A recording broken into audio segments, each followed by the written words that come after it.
बिस्मिल्लाहिर्रहमानिर्रहीम।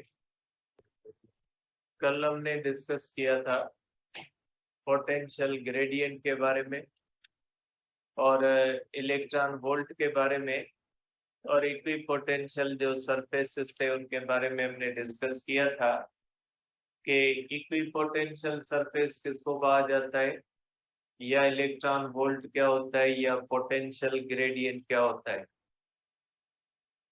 अब आगे इस चैप्टर का थर्ड पोर्शन है जिसके अंदर हम पढ़ेंगे कैपेसिटर या कैपेसिटेंस के बारे में। देखिए बेटा, पहली बात ये कि कैपेसिटर क्या होता है या कैपेसिटर किसको कहा जाता है। कैपेसिटर एक ऐसा डिवाइस होता है जो चार्ज और इलेक्ट्रिकल एनर्जी को स्टोर करने के लिए इस्तेमाल किया जाता है।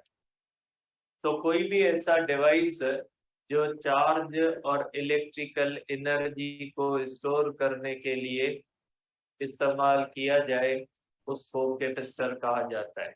तो पहले डेफिनेशन लिखते हैं कैपेसिटर की कि कैपेसिटर किसको कहा जाता है।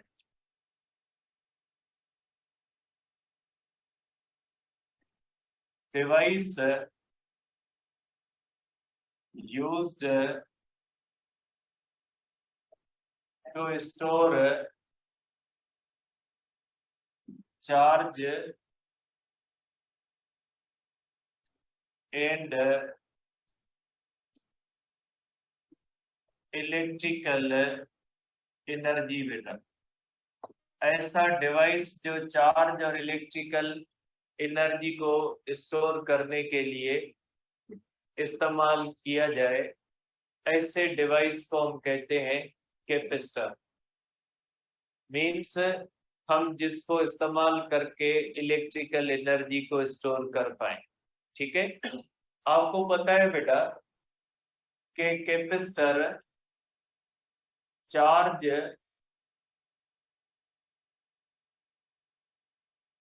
Can be stored on conductor as well as on insulator। बेटा, चार्ज स्टोर कंडक्टर के ऊपर भी हो सकती है और चार्ज स्टोर इंसुलेटर के ऊपर भी हो सकती है। ऐसा नहीं कि आप कहोगे कंडक्टर चार्ज हो सकता है इंसुलेटर चार्ज नहीं हो सकता, ऐसा नहीं है। कंडक्टर भी चार्ज हो सकता है, इंसुलेटर भी चार्ज हो सकता है। दोनों में फर्क ये होता है कि जब आप कंडक्टर को चार्ज करते हो तो कंडक्टर के ऊपर चार्ज फ्लो भी कर सकती है, लेकिन इंसुलेटर के ऊपर चार्ज का फ्लो पॉसिबल नहीं होता। मीन्स इंसुलेटर के ऊपर चार्ज फ्लो नहीं कर सकती, कंडक्टर के ऊपर चार्ज फ्लो कर सकती है। तो आप इसके बारे में कहोगे बेटा कि conduct capacitor is always formed from conductor। बेटा, कैपेसिटर हमेशा किसका बनाया जाता है? कंडक्टर का। कैपेसिटर इंसुलेटर का नहीं बन सकता। चार्ज और एनर्जी स्टोर इंसुलेटर के ऊपर भी हो जाएगी, लेकिन जब हम बात कैपेसिटर की करते हैं तो कैपेसिटर सिर्फ चार्ज और एनर्जी स्टोर करने के लिए इस्तेमाल नहीं होता। कैपेसिटर चार्ज और एनर्जी स्टोर भी करता है और कैपेसिटर के ऊपर चार्जेस का फ्लो भी होता है। जो कैपेसिटर की प्लेट्स होती है उसमें चार्जेस का फ्लो भी पॉसिबल है। इसलिए कैपेसिटर जो बनाया जाता है वो हमेशा कंडक्टर का बनाया जाता है। कैपेसिटर कभी भी इंसुलेटर का नहीं बनेगा। ठीक है, तो कैपेसिटर का क्या मतलब हुआ बेटा? कैपेसिटर का मतलब हुआ कि ऐसा डिवाइस जो चार्ज को और इलेक्ट्रिकल एनर्जी को स्टोर करे, लेकिन चार्ज और इलेक्ट्रिकल एनर्जी स्टोर कंडक्टर के भी ऊपर हो सकती है और इंसुलेटर के ऊपर भी हो सकती है। लेकिन जो कैपेसिटर बनाया जाता है वो हमेशा कंडक्टर से बनाया जाता है। कैपेसिटर इंसुलेटर से नहीं बन सकता, क्योंकि कैपेसिटर के ऊपर चार्जेस का फ्लो भी होता है। चार्जेस के फ्लो के सिवा सिर्फ चार्ज स्टोर या एनर्जी स्टोर नहीं होती। अब इसके बाद जब किसी भी कैपेसिटर के ऊपर चार्ज या एनर्जी स्टोर होती है तो वो कहाँ पे होती है? बेटा जो चार्ज स्टोर होती है वो हमेशा सरफेस के ऊपर होती है। और हम तो ये कह रहे हैं कि कैपेसिटर हमेशा कंडक्टर का होता है, और जब किसी कंडक्टर को चार्ज किया जाता है तो चार्ज उसके सरफेस पे ही रहती है। जैसे फॉर एग्जांपल अगर ये स्फीयर है, इसके अगर सेंटर पे आपने पॉजिटिव चार्जेस छोड़ी है तो ये बेटा अगर कंडक्टर का है तो चार्जेस एक दूसरे को रिपेल करेंगी और थोड़ी देर के बाद ये चार्जेस कहाँ पे आ जाएंगी? सरफेस पे आ जाएंगी, क्योंकि कंडक्टर के अंदर चार्जेस क्या होती है? चार्जेस का फ्लो होता है। इसलिए जब कैपेसिटर कंडक्टर का बनता है और आप उस कैपेसिटर को चार्ज करते हो तो चार्ज आप उसको कहीं पे भी करो लेकिन चार्ज उसके सरफेस पे ही रहनी है। आप चार्ज उसके किसी एक कोने को दो, चार्ज आप उसके अंदर कहीं पे डाल दो, लेकिन वो चार्ज हमेशा कहाँ पे आ जाएगी? सरफेस पे आ जाएगी, क्योंकि कंडक्टर के अंदर चार्जेस का फ्लो पॉसिबल है। अगर कंडक्टर के अंदर भी चार्ज रखोगे तो वो चार्जेस एक दूसरे को धकेल के कहाँ पे ले आएंगी? सरफेस पे आ जाएंगी। जैसे अगर पानी है, पानी के अंदर अगर ऑयल डालोगे तो वो ऑयल भी थोड़ी देर के बाद कहाँ जाएगा? सरफेस पे आ जाएगा। इसी तरह से ये कंडक्टर के अंदर होता है, इंसुलेटर के अंदर नहीं होता, क्योंकि इंसुलेटर के अंदर चार्जेस फ्लो नहीं करती। जहां पे आप चार्ज छोड़ोगे वहीं पे रुकी रहेगी, क्योंकि इधर उधर जाने की इजाजत इंसुलेटर नहीं देता। इसलिए जब कोई भी कैपेसिटर होता है उसको जब हम चार्ज करते हैं तो चार्ज हमेशा उसके सरफेस पे रहती है। तो चार्ज हमेशा कैपेसिटर के सरफेस पे रहती है, जबकि एनर्जी कहाँ पे स्टोर होती है? एनर्जी आप दो जगहों पे कह सकते हैं स्टोर होती है।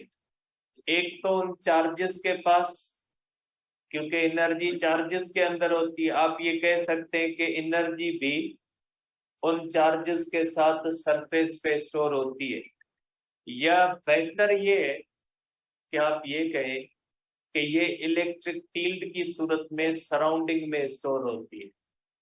क्योंकि आपको पता है कि दूसरी चार्ज के ऊपर जो फोर्स लगाती है वो इलेक्ट्रिक फील्ड लगाती है।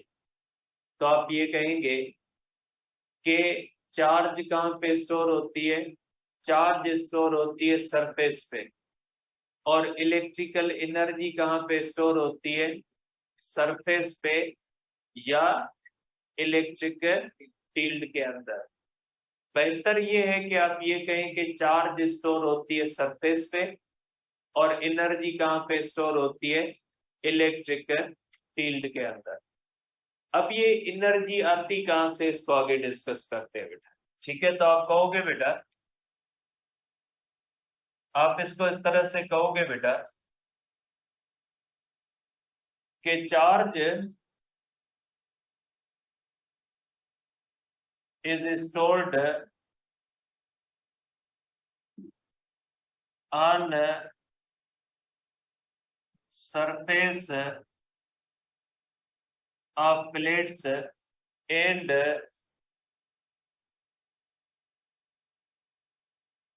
energy is stored in electric field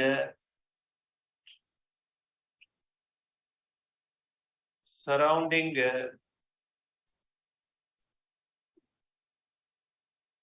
capacitor बेटा। ठीक है, अब आ जाते हैं बेटा सिंगल प्लेट कैपेसिटर की बात करते हैं बेटा। सिंगल या isolated conductor as capacitor. Suppose करें कैपेसिटर लेते हैं, एक कंडक्टर लेते हैं और उसको कैपेसिटर के तौर पे इस्तेमाल करते हैं। अब इसमें मैंने कहा है आइसोलेटेड कंडक्टर। आइसोलेटेड कंडक्टर का मकसद है अकेला कंडक्टर। ठीक है, अब सपोज करें मैं आइसोलेटेड कंडक्टर लेता हूं दो फॉर्म्स में बेटा। एक मैंने ये लिया है कि आप ये कह लें कि ये मैंने एक प्लेट ली है बेटा। ये आप कह लें कि ये बेटा एक मैंने प्लेट ली है, ये भी आइसोलेटेड मीन्स अकेली प्लेट है। या ये बेटा मैंने एक स्पेयर लिया है और ये स्पेयर भी अकेला है, मीन्स आइसोलेटेड स्पेयर है। ये आइसोलेटेड प्लेट है और ये कौन सी है बेटा, आइसोलेटेड स्पेयर है। दोनों कंडक्टर के ये सिंगल जो है वो कंडक्टर कहलाता है। प्लेट भी सिंगल है, आइसोलेटेड, सराउंडिंग में कुछ भी नहीं है। और ये स्फेयर भी आइसोलेटेड है, सिंगल है, सराउंडिंग के अंदर कुछ भी नहीं है। अब इसको हम चार्ज देना शुरू कर दे बेटा। सपोज करें हम इसको चार्ज करना शुरू कर देते हैं बेटा। बेटा जैसे जैसे हम इसको चार्ज करते जाएंगे इसके बाहर इलेक्ट्रिक फील्ड बनती जाएगी बेटा। इसके बाहर इलेक्ट्रिक फील्ड बनती जाएगी इस तरह से। आप इसको चार्ज करते जाओगे बेटा, इसके सराउंडिंग में क्या बनती जाएगी, इलेक्ट्रिक फील्ड बनती जाएगी। आप इसको चार्ज करते जाओ बेटा, जैसे जैसे इसको आप चार्ज देते जाओगे इसके ऊपर चार्ज बढ़ती जाएगी तो इसकी इलेक्ट्रिक फील्ड बनती जाएगी इस तरह से। तो चार्ज कहाँ पे आप दे रहे हो, सरफेस पे, और नतीजे में इलेक्ट्रिक फील्ड कहाँ पे बन रही है, सराउंडिंग। मीन्स आप इसको चार्ज दे रहे हो, ये इलेक्ट्रिक फील्ड बन रही है। और आपको पता है कि आप इन प्लेट के ऊपर या इस स्फेयर के ऊपर जितनी ज्यादा चार्ज देते जाओगे इसके सराउंडिंग में उतनी इलेक्ट्रिक फील्ड स्ट्रांग बनती जाएगी। और इलेक्ट्रिक फील्ड के अंदर होती है पोटेंशियल एनर्जी या पोटेंशियल।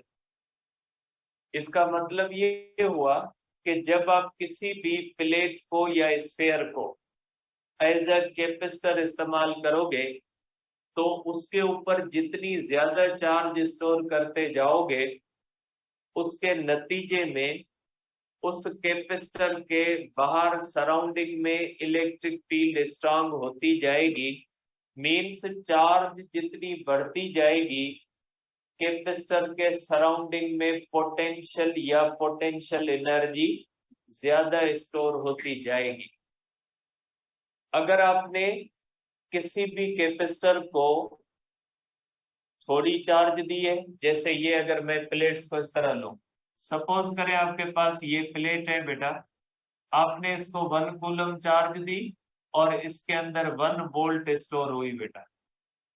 ठीक है, सपोज करें आपने इसको इस तरह चार्ज किया। अब अगर आप इसके ऊपर चार्ज बढ़ा दोगे बेटा, अगर आप इसके ऊपर 2 कूलम करोगे तो इलेक्ट्रिक फील्ड क्या होगी बेटा, पहले से स्ट्रांग हो जाएगी।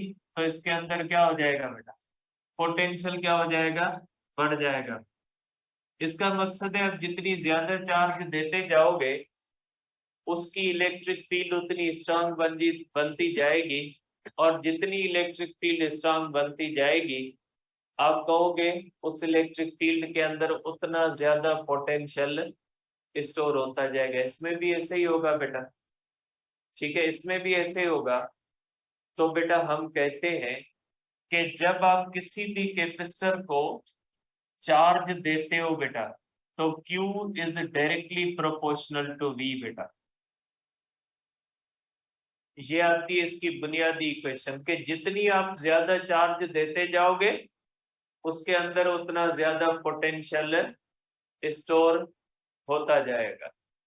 ठीक है, अगर आप कम चार्ज दोगे तो कम पोटेंशियल स्टोर होगा, अगर आप ज्यादा चार्ज दोगे तो ज्यादा पोटेंशियल स्टोर होगा। अब ये हुई पहली बात कि जब किसी भी कैपेसिटर को आप चार्ज करना शुरू करते हो तो उस चार्ज होने के नतीजे में उस कैपेसिटर के बाहर इलेक्ट्रिक फील्ड बनती है और उस इलेक्ट्रिक फील्ड के अंदर पोटेंशियल एनर्जी और पोटेंशियल स्टोर होता है।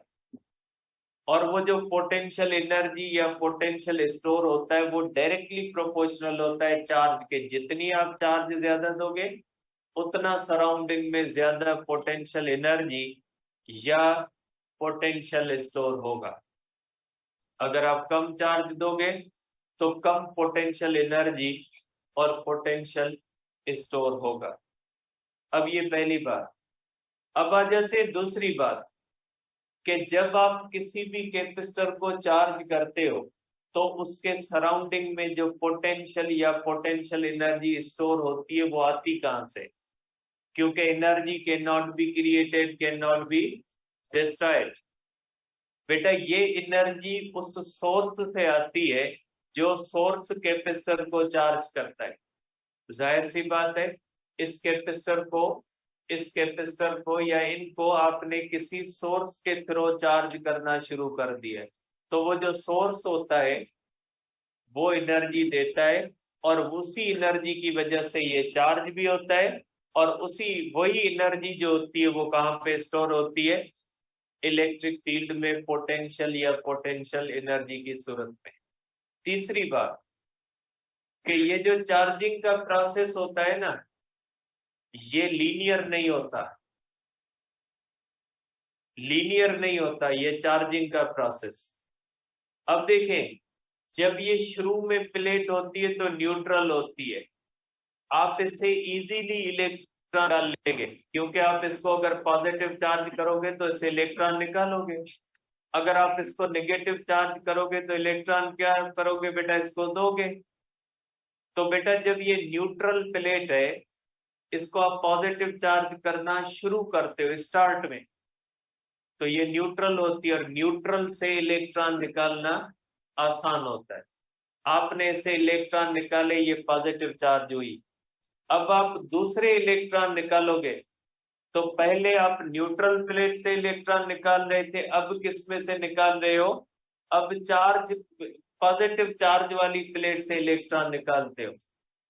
तो पहले इलेक्ट्रॉन इजीली निकलते हैं और बाद में इलेक्ट्रॉन्स को निकालने के लिए एनर्जी ज्यादा लगानी पड़ती है। सपोज करें आप इसको 2 कूलम चार्ज करते हो तो पहला 1 कूलम चार्ज करने के लिए आपको कम एनर्जी देनी पड़ेगी और दूसरा कूलम चार्ज देने के लिए आपको इसके ऊपर ज्यादा एनर्जी देनी पड़ेगी, क्योंकि जैसे जैसे आप इसको चार्ज करते जाओगे इलेक्ट्रॉन निकालते जाओगे ये पॉजिटिव बनती जाएगी।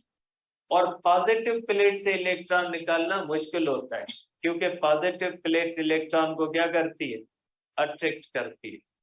तो याद रखिएगा कि कैपेसिटर को जब हम चार्ज करना शुरू करते हैं तो शुरू वाले इलेक्ट्रॉन्स निकालने के लिए हमें कम एनर्जी देनी पड़ती है। जैसे जैसे इलेक्ट्रॉन निकलते जाते हैं तो हमें बाकी पीछे वाले इलेक्ट्रॉन्स को निकालने के लिए एनर्जी ज्यादा देनी पड़ती है।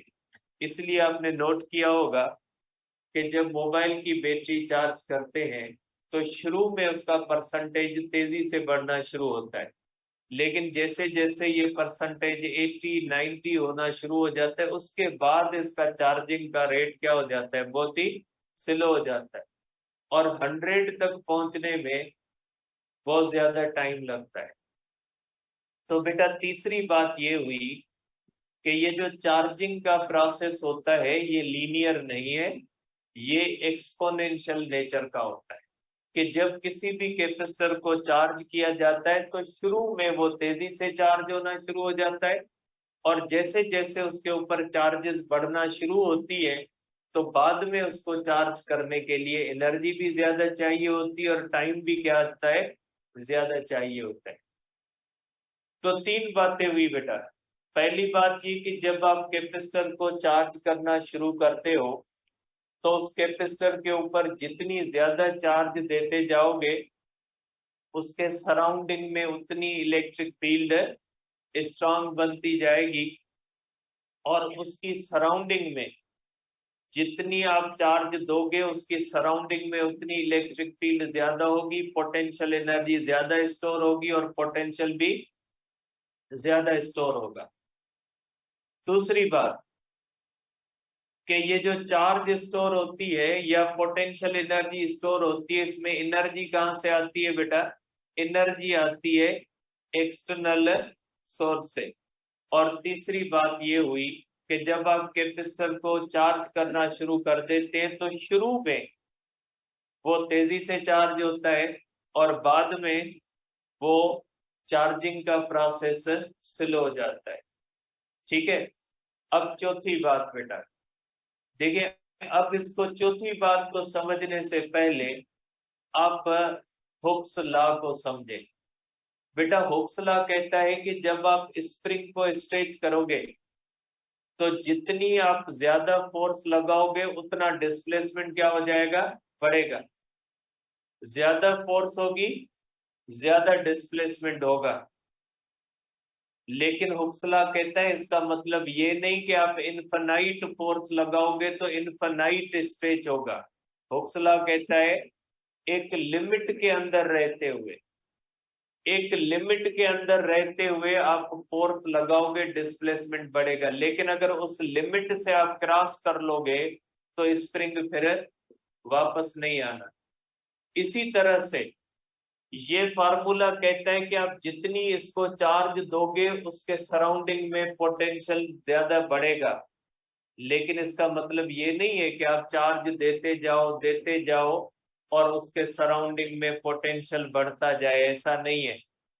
हर कैपेसिटर की एक लिमिट होती है, उस लिमिट के अंदर रहते हुए आप जितनी चार्ज दोगे उतना ज्यादा पोटेंशियल स्टोर होगा। अब वो लिमिट किस पे डिपेंड करती है, वो लिमिट डिपेंड करती है चार चीजों पे। एक डिपेंड करती है उस कैपेसिटर की साइज पे, एक डिपेंड करती है उसके शेप पे, और ये डिपेंड करती है उसके सराउंडिंग में मौजूद दूसरी चार्जेस पे, और ये डिपेंड करती है उस कैपेसिटर के सराउंडिंग वाले मीडियम पे कि कोई कैपेसिटर कितनी ज्यादा चार्ज स्टोर कर सकता है। उसकी एक लिमिट होती है और उस लिमिट को हम कैपेसिटेंस कहते हैं कि ये Q is directly proportional to V का मकसद ये नहीं कि आप जितनी चार्ज देते जाओगे उतना पोटेंशियल बढ़ता जाएगा। इसका मतलब है कि एक लिमिट के अंदर रहते हुए, हर कैपेसिटर की एक लिमिट होती है, उस लिमिट के अंदर रहते हुए आप जितनी ज्यादा चार्ज दोगे उतना पोटेंशियल क्या होगा, ज्यादा। आप इसको इस तरह समझ लें, सपोज करें कि ये हमारे पास एक प्लेट है और हम ये कह लेते हैं कि इसकी ब्रेकिंग लिमिट है बेटा, इसकी ब्रेकिंग लिमिट है 10 वोल्ट। सपोज करें इसकी ब्रेकिंग लिमिट है 10 वोल्ट, सपोज किया है मैंने।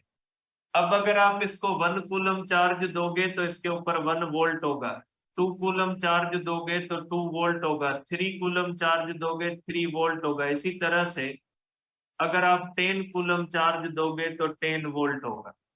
ये वही कहता है कि इस लिमिट के अंदर, इस लिमिट तक जितनी आप चार्ज ज्यादा दोगे उतना पोटेंशियल क्या होगा, ज्यादा स्टोर होगा। और वो लिमिट किस पे डिपेंड करती है, इसको कहा जाता है ब्रेकिंग पोटेंशियल। हर कैपेसिटर की एक ब्रेकिंग लिमिट होती है, उस लिमिट के अंदर रहते हुए कर लेते हो। अगर उस लिमिट से आप क्रॉस करोगे तो ये कैपेसिटर 11 कूलम चार्ज स्टोर नहीं करेगा, क्योंकि इसकी लिमिट आ गई। इसकी लिमिट कितनी है, 10 वोल्ट आ गई। अब अगर आप इस दोगे ये क्या करेगा, इसको लीक कर देगा, एटमॉस्फेयर में लीक करेगा या लेगा नहीं। जो अच्छे जो होते हैं ना चार्जर, जब बैटरी की लिमिट आ जाती है तो वो चार्जिंग का प्रोसेस बंद कर देते हैं। उनमें ये सिस्टम लगा होता है कि जब उनकी लिमिट आ जाती है तो वो क्या कर देते हैं, उसको बंद कर देते हैं। तो बेटा इस फार्मूले का जितनी चार्ज देते जाओगे वो स्टोर करता जाएगा, पोटेंशियल बढ़ता जाएगा। नहीं, इसका मतलब है कि आप इसको चार्ज देते जाओगे,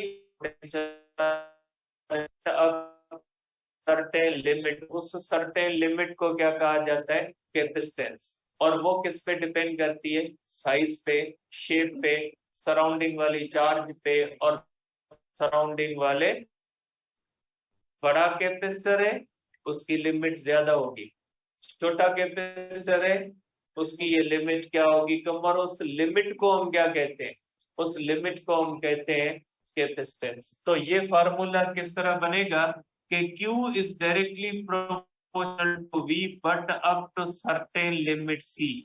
C को हम क्या कहते हैं, कैपेसिटेंस कहते हैं। और ये कैपेसिटेंस एक लिमिट तय करती है, किस तो लिमिट आप इसको कितना चार्ज कर सकते। आप उस लिमिट से ज्यादा भले चार्ज देते जाएंगे, पोटेंशियल नहीं बढ़ेगा, वो चार्ज क्या होती जाएगी, एटमॉस्फेयर में लीक होती जाएगी। ठीक है, तो ये इसका तरीका होता है। इस फार्मूले का मकसद ये होता है कि हर कैपेसिटर की एक लिमिट होती है, इसके अंदर कितना देते जाओगे बढ़ते। आपने स्टैटिक फ्रिक्शन पढ़ी, लिमिटिंग फ्रिक्शन पढ़ी और काइनेटिक फ्रिक्शन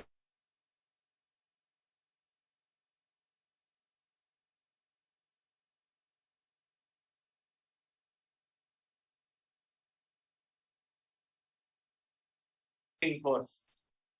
अगर किसी बॉडी की लिमिटिंग फ्रिक्शन है 10 न्यूटन, अगर उस बॉडी पे आप 1 न्यूटन फोर्स लगाओगे फ्रिक्शन 1 न्यूटन होगी, 2 न्यूटन फोर्स लगाओगे फ्रिक्शन 2 न्यूटन होती है, आप 10 न्यूटन फोर्स लगाओगे फ्रिक्शन 10 न्यूटन। मींस उस लिमिट तक आपकी जितनी अप्लाइड फोर्स होगी सामने फ्रिक्शन क्या होगी, उतनी होगी। उसी को कहा जाता है कि फ्रिक्शन क्या है, सेल्फ एडजस्टिंग फोर्स है। कि एक लिमिट के अंदर रहते हुए आप जितनी भी फोर्स अप्लाई करोगे उतनी ही फ्रिक्शन पैदा होगी। हौसला भी, हौसला आप जितनी के ऊपर फोर्स लगाओगे उतना स्प्रिंग स्ट्रेच होगा, उस लिमिट से आप आगे चले गए स्प्रिंग वापस नहीं आएगा। इसी तरह से इसमें भी लिमिट है।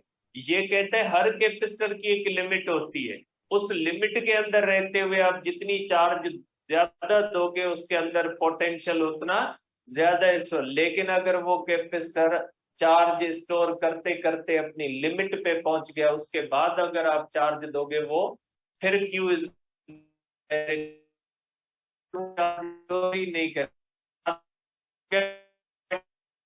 नहीं कर देगा। आप चार्ज देते जाओगे, चार्ज लीक होती जाएगी, उसका पोटेंशियल आखिरी हद तक आने के बाद नहीं बढ़ेगा आगे, और वो हद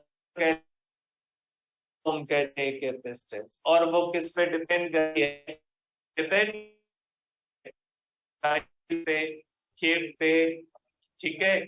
और area means size, area means size, size पे, शेप पे, उसके सराउंडिंग मौजूद दूसरी चार्जेस पे, और उसके सराउंडिंग में मौजूद मीडियम पे।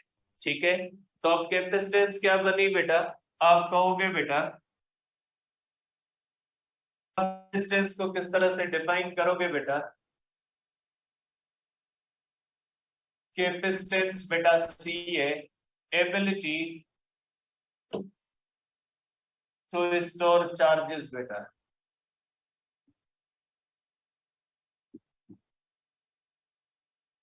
चार्ज या एनर्जी को स्टोर करने की एबिलिटी बेटा। अब देखिए बेटा Q होता है is equal to CV, C हो जाएगा Q अपॉन V, इसका यूनिट हो जाएगा बेटा कूलम पर वोल्ट जो फेराड कहलाता है बेटा, और इसकी सिंबल है कैपिटल एफ बेटा। और किसी भी की अगर कैपेसिटेंस चार्ज 1 कूलम है, पोटेंशियल 1 वोल्ट होता है, तो उसकी कैपेसिटेंस क्या हो जाएगी बेटा, 1 फेराड। अगर किसी भी के ऊपर आप 1 कूलम चार्ज देते हो और उसके पे उसका पोटेंशियल 1 वोल्ट बनता है, तो हम कहेंगे उसकी कैपेसिटेंस कितनी है बेटा, 1 फेराड है। ठीक है, तो ये बेटा कैपेसिटेंस है जिसको आप कहते हैं बेटा। और कैपेसिटेंस किस पे डिपेंड करती है बेटा, कैपेसिटेंस डिपेंड्स अपॉन बेटा, एक डिपेंड करती है बेटा साइज, जिसके अंदर एरिया आ जाती है बेटा। दूसरा डिपेंड करती है शेप पे। तीसरा डिपेंड करती है charge in surrounding, charge in surrounding. और चौथा डिपेंड करती है मीडियम इन सराउंडिंग। बेटा मीडियम सराउंडिंग के अंदर कितना होता है उस पर डिपेंड करती है बेटा। ठीक है, अब कैपेसिटेंस डिपेंड नहीं करती, ठीक है, कैपेसिटेंस डिपेंड नहीं करती बेटा, किस पे डिपेंड नहीं करती, थिकनेस पे। बेटा किसी भी कैपेसिटर की थिकनेस पे कैपेसिटेंस डिपेंड नहीं करती। क्यों नहीं करती, इसलिए कि कैपेसिटर हमेशा बनता है कंडक्टर का, और कंडक्टर की जो चार्ज होती है वो हमेशा सरफेस पे रहती है। जब चार्ज ने सरफेस पे रहना है तो थिकनेस से क्या ताल्लुक उसका, ठीक है। तो इसलिए क्योंकि ये कंडक्टर का बनता है, अगर ये इंसुलेटर का बनता ना तो थिकनेस पे डिपेंड कर जानी थी। लेकिन जब हम किसी भी चीज को या चिन्ह को, जैसे एक बुक है या बुक का एक पेज है, दोनों या सेम होती है, सिर्फ थिकनेस का फर्क होता है। अगर आप बुक के अंदर भी चार्ज डालोगे तो वो कहाँ पे आ जाएगी, सरफेस पे। अब बुक को मैं कंडक्टर कंसीडर कर रहा हूँ, ऐसा नहीं कि आप कहोगे सर बुक तो इंसुलेटर है। मैं मिसाल दे रहा हूँ, मैं एग्जाम्पल दे रहा हूँ। ठीक है, तो एग्जाम्पल में आप समझे बुक कंडक्टर का है। अगर बुक कंडक्टर का है तो जितनी एरिया बुक की है उतनी उसके पेज की है, तो आप दोनों की कैपेसिटेंस क्या हो जाएगी, सेम हो जाएगी। Capacitance does not depends upon thickness of conductor. ठीक है, आप कहोगे कि capacitance does not depend upon thickness. अब स्टूडेंट कहते हैं सर आप एक तो रूड बहुत है, और दूसरा ये कि हम इतने डल भी नहीं है। चले भाई, मैं अपनी बातों से माजरत करता हूँ। अपन थिकनेस ऑफ कंडक्टर, आप माशाल्लाह बहुत इंटेलिजेंट है, लेकिन मैं ऐसा ही हूँ। ठीक है, तो ये हो जाता है। ठीक है, मैं ऐसा ही हूँ, मुझे सर्टिफिकेट नहीं लेना आपसे। तो देखिए, बाकी आप माशाल्लाह इंटेलिजेंट हो, इसमें कोई शक नहीं है। मैं ऐसे ही बोल देता हूँ, उसका मतलब ये नहीं कि आप ऐसे हो। ठीक है, आप नहीं समझिएगा कि आप ऐसे हो। ठीक है, मेरे बोलने से कुछ नहीं होता, रिजल्ट तो सब कुछ बता देती है। इसलिए मैं कभी कभी ऐसे बोल देता हूँ, माइंड नहीं किया करें। बाकी मैं जैसा हूँ वैसे ही रहूंगा। ठीक है, मैं बदलने वाला नहीं। तो आप कह सकते, आप कह सकते हैं कि बेटा ये डिपेंड नहीं थिकनेस पे। तो थिकनेस क्योंकि ये रहती सरफेस पे बेटा। ठीक है, अब आखिरी एक जो है वो फार्मूला इसका है, उसको डिस्कस करते हैं बेटा, कि कैपेसिटेंस ऑफ स्फेरिकल कैपेसिटर बेटा। कैपेसिटेंस ऑफ स्फेरिकल कैपेसिटर बेटा, बातें नहीं करे बेटा। अब देखिए बेटा, अगर कोई स्फेयर है, जैसे मैंने आपको बनाया भी इस तरह से बेटा, कि अगर ये कैपेसिटर है बेटा स्फेयर की सूरत में, बेटा बातें नहीं करें। देखिए अगर ये कैपेसिटर है बेटा, स्फेयर है, और इसको अगर आपने चार्ज दी है बेटा, देखिए बेटा यहाँ पे एक पॉइंट रह गई है बेटा, यहाँ पे ये पॉइंट रह गई है बेटा, यहाँ पे बेटा इस तरह से कि C is equal to Q upon V। आप कहोगे बेटा कि capacitance does not depend upon Q and V। अब आप कहोगे कि फार्मूले के अंदर तो Q अपॉन V है, लेकिन कैपेसिटेंस Q और V पे डिपेंड नहीं करती बेटा।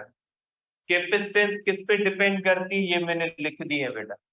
कैपेसिटेंस Q और V पे डिपेंड नहीं करती। सपोज करें बेटा आपके पास कैपेसिटर है, आप इसको जितनी चार्ज देते जाओगे इसका पोटेंशियल क्या होता जाएगा, बढ़ता जाएगा ना। Q1 कूलम करोगे, सपोज करें पोटेंशियल 1 वोल्ट हुआ। Q2 कूलम करोगे, पोटेंशियल बढ़ के 2 वोल्ट होगा। Q3 करोगे, पोटेंशियल 3 वोल्ट होगा। रेशियो क्या आएगा, सेम आएगा। मीन्स ये कैपेसिटेंस रेशियो ऐसी दो चीजों के दरमियान है जिन दोनों का एक दूसरे के साथ क्या ताल्लुक है, डायरेक्ट। तो Q बढ़ती जाएगी, V भी क्या होता जाएगा, बढ़ता। रेशियो क्या आएगा, सेम। वैसे भी अगर एक सिलेंडर है, गैस का सिलेंडर, उसकी कैपेसिटी 10 किलोग्राम गैस की है, आप उसके अंदर 1 किलोग्राम डालो, उसके अंदर 2 किलोग्राम, 3 किलोग्राम, 4, उसकी कैपेसिटेंस पे क्या फर्क पड़ेगा, नहीं पड़ेगा ना। अगर एक कैपेसिटर है, उसकी कैपेसिटेंस है 10 कूलम चार्ज स्टोर करने की, आप उसके अंदर 1 कूलम करो स्टोर, 2 कूलम स्टोर करो, 3 कूलम करो, कैपेसिटेंस तो वही होनी है ना। कैपेसिटेंस पर तो इस बात से फर्क नहीं पड़ना कि आपने चार्ज कितनी स्टोर की है। अब मोबाइल है बेटा, बैटरी है, उसकी अगर आपने उसकी कैपेसिटी 100% है, अगर आपने 50% चार्ज कर दी, इसका मतलब ये तो नहीं कि उसकी कैपेसिटेंस कम हो गई। उसकी कैपेसिटेंस वही 100% है, आपने 50% किया तो वो आपका मसला है। तो बेटा क्यू आप कम देते हो या ज्यादा देते हो, इससे कैपेसिटेंस पे कोई फर्क नहीं पड़ता। क्यू और वी, क्योंकि दोनों का रेशियो और दोनों एक दूसरे से क्या ताल्लुक रखते हैं, दोनों एक दूसरे से डायरेक्ट ताल्लुक रखते हैं। ठीक है, तो आप कह सकते हैं कि बेटा इस तरह से अगर स्फेरिकल कैपेसिटर है तो ये आप कह सकते हैं बेटा कि C is equal to Q upon V. और बेटा यहाँ पे इसके चार्ज सरफेस पे रहती है, तो सरफेस पे पोटेंशियल कितना होगा बेटा, के क्यू अपॉन आर। तो ये हो जाएगा बेटा क्यू, ये हो जाएगा के क्यू अपॉन आर, क्यू जाएगा क्यू में बेटा, ये होगा आर अपॉन के बेटा। तो कैपेसिटेंस हो जाएगी बेटा 1/4 पाई एप्सिलॉन नॉट, ये होगा बेटा 4 pi epsilon nought into r बेटा। ये 4 pi epsilon nought into r, आपको पता है ये बेटा सब कांस्टेंट है। 4 constant, pi constant, epsilon nought constant, r. तो capacitance is directly proportional to the radius बेटा। अगर स्फेरिकल कैपेसिटर है तो उसकी कैपेसिटेंस डायरेक्टली प्रोपोर्शनल किसके बेटा, रेडियस के। अब इसका ये आखिरी क्वेश्चन कर लें, एग्जांपल बेटा। Calculate radius of sphere whose capacitance is 1 farad बेटा। अब उस रेडियस का, उस स्फीयर का रेडियस मालूम करें जिसकी कैपेसिटेंस कितनी है, 1 फेराड है बेटा। आपको पता है बेटा कि इसकी कैपेसिटेंस का फार्मूला कौन सा है बेटा, इज इक्वल टू है बेटा, अगर आप करते हैं बेटा कैपेसिटेंस आर अपॉन के, आर इज इक्वल टू के इंटू सी बेटा। और के की वैल्यू कौन सी है बेटा, 9 इंटू 10⁹, और सी की वैल्यू है बेटा 1, is equal to 9 into 10⁹ metre बेटा। मीन्स रेडियस कितना होना चाहिए बेटा, 9 इंटू 10⁹, जो इक्वल है 9 इंटू 10⁶ किलोमीटर बेटा। रेडियस ऑफ अर्थ कितना होता है बेटा, रेडियस ऑफ अर्थ होता है 6.4 10⁻6 मीटर, जबकि हमें जो स्फीयर चाहिए जिसके ऊपर 1 फेराड चार्ज स्टोर हो सके वो कितना है, वो है 9 × 10⁻9 मीटर। मीन्स जमीन के रेडियस से भी 10⁻3 टाइम्स बढ़ाओ, 1000 गुना बढ़ाओ। मीन्स ऐसा स्फीयर हो जिसका रेडियस जमीन के रेडियस से 1000 गुना बड़ा हो, तो ऐसे स्फीयर के ऊपर आप कितनी चार्ज स्टोर कर सकते हैं, 1 फेराड कर सकते हैं। ठीक है, तो इस टॉपिक का पहला हिस्सा हमने किया है, दूसरा हिस्सा कल करेंगे कि कैपेसिटेंस को बढ़ाया कैसे जाता है। ठीक है।